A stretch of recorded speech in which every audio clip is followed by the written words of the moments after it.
So right now what we're doing is we're testing the injectors. This is injector 1, 2, 3, and 4. We had already tested them, and injector 4 and 2 are lower than 1 and 3. So we decided to clean them and retest them, and we got the same results. 4 and 2 are still low, so we re-cleaned them, and right now we're going to retest.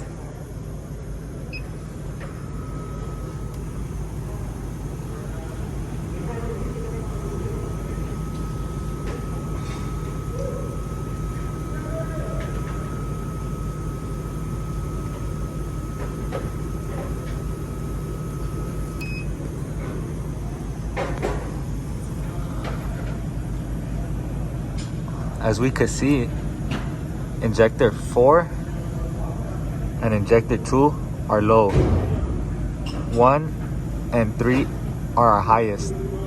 So these two are the weak injectors and will need to be replaced.